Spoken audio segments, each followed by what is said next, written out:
Kenapa masih percaya derma Arab Saudi? Penipuan lama tidak lagi berkesan. Dalam perkembangan terkini kes Dato' Sri Najib Razak, peguam bela beliau cuba sekali lagi menghidupkan semula naratif derma Arab Saudi mendakwa bahawa wang hampir 80 juta US dollar yang masuk ke akaun Najib berasal dari Kementerian Kewangan Riyadh. Mari kita jujur, ini adalah taktik lapuk yang telah berkali-kali digunakan untuk mengaburi mata rakyat. Apa yang dibawa oleh pembela hanyalah teori lama yang cuba menjustifikasi wang ratusan juta yang masuk ke akaun Najib dengan alasan derma daripada individu atau institusi luar negara. Persoalannya, kenapa derma sebegitu besar dan kenapa hanya seorang pemimpin negara menerima hadiah sebegitu, tanpa sebarang alasan jelas yang berkaitan dengan kebajikan negara. Jika benar ini adalah sumbangan sah, kenapa transaksi-transaksi ini tidak didedahkan lebih awal? Dan kenapa Najib tidak mengambil langkah proaktif untuk memastikan ketelusan wang yang diterima? Lebih menarik, pembela masih berpegang kepada naratif ini walaupun laporan-laporan antarabangsa dan siasatan yang teliti oleh pihak berkuasa dari beberapa negara telah menunding jari kepada aliran wang yang diselewengkan dari 1 MDB.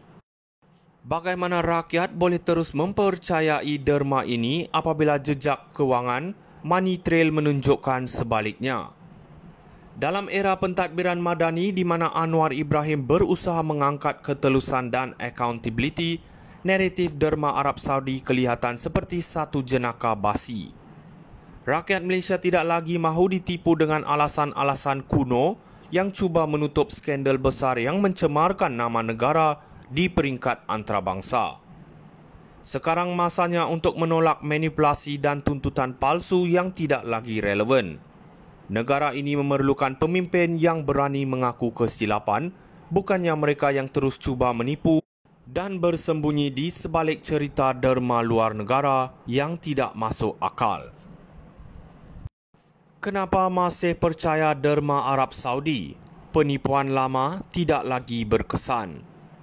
Dalam perkembangan terkini kes Dato' Sri Najib Razak, peguam bela beliau cuba sekali lagi menghidupkan semula naratif derma Arab Saudi mendakwa bahawa wang hampir 80 juta US dollar yang masuk ke akaun Najib berasal dari Kementerian Kewangan Riyadh.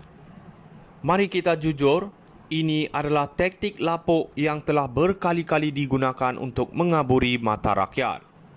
Apa yang dibawa oleh pembela hanyalah teori lama yang cuba menjustifikasi wang ratusan juta yang masuk ke akaun Najib dengan alasan derma daripada individu atau institusi luar negara.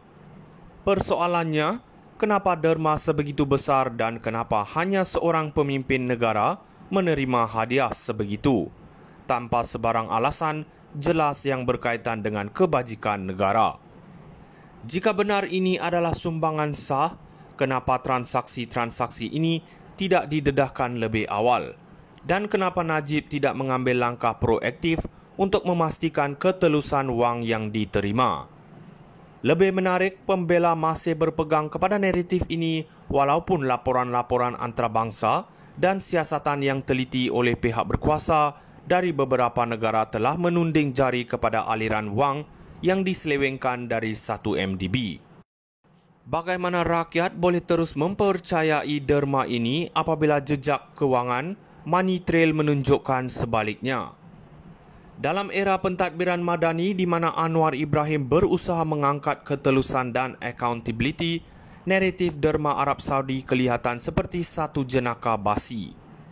Rakyat Malaysia tidak lagi mahu ditipu dengan alasan-alasan kuno yang cuba menutup skandal besar yang mencemarkan nama negara di peringkat antarabangsa. Sekarang masanya untuk menolak manipulasi dan tuntutan palsu yang tidak lagi relevan.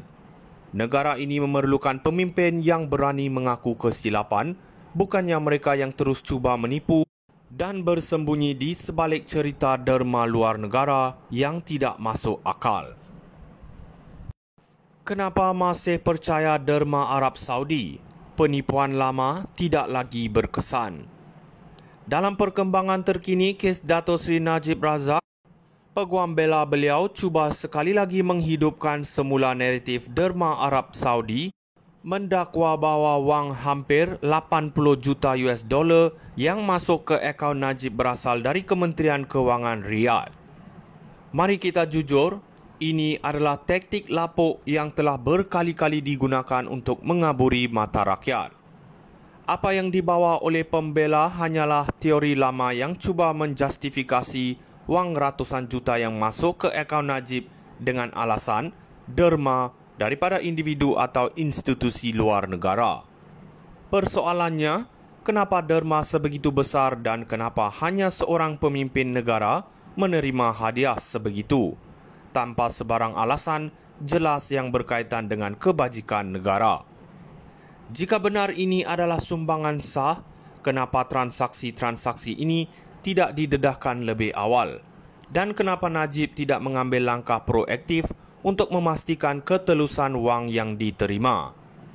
Lebih menarik, pembela masih berpegang kepada naratif ini walaupun laporan-laporan antarabangsa dan siasatan yang teliti oleh pihak berkuasa dari beberapa negara telah menunding jari kepada aliran wang yang diselewengkan dari 1 MDB.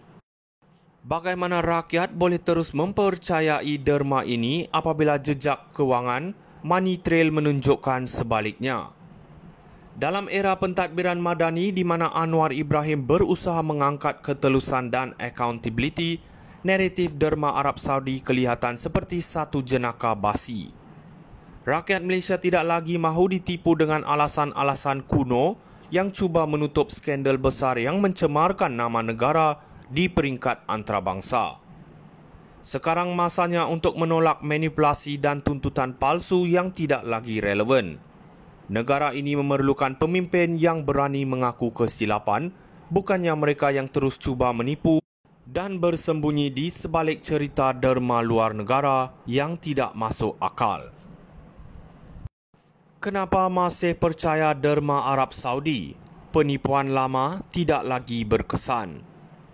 Dalam perkembangan terkini kes Dato' Sri Najib Razak, peguam bela beliau cuba sekali lagi menghidupkan semula naratif derma Arab Saudi mendakwa bahawa wang hampir 80 juta US dollar yang masuk ke akaun Najib berasal dari Kementerian Kewangan Riyadh. Mari kita jujur, ini adalah